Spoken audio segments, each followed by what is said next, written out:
La maison de punaise. Le petit fonctionnaire Nechev décida de bâtir sa maison. Une maison pas comme les autres, une maison de punaise. Il travailla pendant le printemps, s'y employa au cours de l'été, s'y consacra tout l'automne, et lorsque les tornades de l'hiver se mirent à souffler, il mit la dernière la dernière punaise. La maison était prête. Comme il se doit, Nechev envoya les invitations pour la pendaison de la crémaillère. Quelle belle maison de punaise!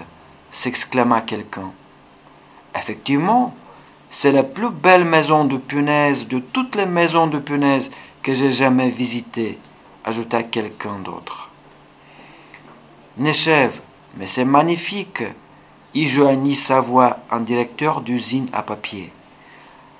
La cheminée dans le style rustique, le lustre en punaise orange. À vrai dire, c'est inénarrable. Et ces murs étrangement suspendus, les voyez-vous? Lança aussi un poète. Mais oui, répondirent en chœur les invités. Entendez-vous la musique qui filtre de cette beauté comme assoupie? Mais oui, répondirent tous unanimement. Moi aussi je l'entends, camarade, éleva la voix avec enthousiasme le poète. Cette musique, comme la musique de Chopin, l'ami, laissons Chopin tranquille, l'interrompit Nechev. Buvons à notre santé. Sous le choc, la dizaine de verres brillants firent entendre un son de cristal. Seul un ouvrier du bâtiment se trouvait dans l'opposition, et lorsque, en pleine des festivités, Nechev s'assit dans un coin isolé pour souffler un peu, celui-là s'approcha et dit « Dis donc, mon brave, pourquoi n'es-tu pas venu sur le chantier voler un peu de ciment pour faire une maison comme il faut, mais t'es-tu acharné à tresser ces froides punaises ?»« Ah non, c'est ma chasse gardée, » riposta Nechev. « Tu sais que chacun vole selon ses moyens. Le berger vole des agneaux. Toi, tu voles des carreaux en faïence. Et moi, comme petit fonctionnaire, que puis-je voler? Je vole des punaises. » Au même moment, du côté de la cheminée, quelqu'un cria. « Hé, vous là-bas !» En se réchauffant près du foyer, le directeur de l'usine à papier les appelait. « Venez près du feu. Si moi j'avais une telle cheminée, je n'en bougerais jamais. Mais chez moi, en foyer, c'est impossible. » Pourquoi? S'étonnèrent ses voisins. Parce que ma maison est un carton, expliqua le chef de la production de papier. Une étincelle et tout s'enflammera. De carton? S'informa incrédule l'ouvrier du bâtiment. Eh oui, de carton. Mais ma maison aussi est un carton, lança l'ouvrier. Le directeur laissa tomber son verre.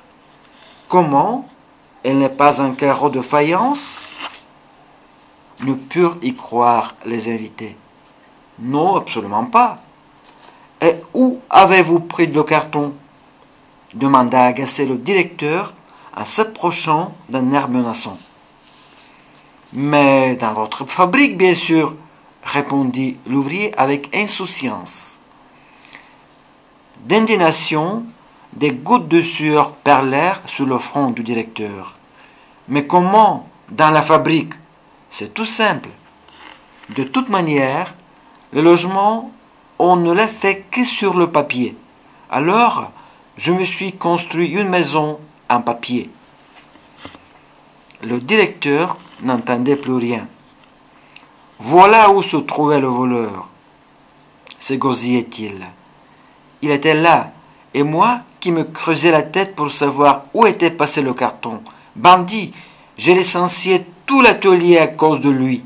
Police, appelez la police. Et alors, coup de théâtre.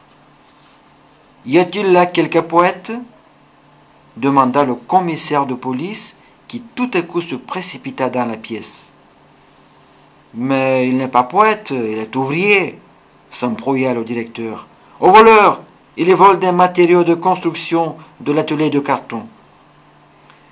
Il n'est d'aucun intérêt, dit le policier avec un geste négligent de dénégation. Il me faut le poète. Y a-t-il là un poète ou pas? Il y en a et il y en aura toujours. Et celui qui ciselait des vers bomba orgueilleusement la poitrine. Vita brevis ars longa. La prison aussi peut être de longue durée, releva sévèrement le policier. Tu viens avec moi. Mais comment? S'étonna le littérateur. Tu es accusé de plagiat, de vol littéraire. Ce n'est pas toi qui as dit que Chopin s'était piqué sur une punaise endormie? Moi, c'est-à-dire, ce n'était pas exactement ça, mais... Commissaire, il a dit que toute la maison, de haut en bas, était faite de beauté assoupie. Essayait de prendre sa défense, l'hôte de la maison. J'ai dit que la musique filtrait, ajouta le poète. N'entendez-vous pas la musique qui filtre de cette beauté assoupie? S'adressa-t-il au commissaire. Je l'ai entendu depuis le commissariat et voilà pourquoi je suis là. Allez, tu viens avec moi. Le poète parcourut d'un regard plein de tristesse l'assistance, poussa un long soupir et partit à pas lents, précédant le gardien de la paix. Pauvre gars, dit avec compassion un ouvrier de l'atelier de verrerie. Il fallait prévoir le cours des événements et le cacher quelque part. Mais personnellement, je ne pouvais le cacher chez moi. Pourquoi? Demanda Neschève. Parce que ma maison est en verre et tout s'y voit, conclut plein d'amertume le verrier.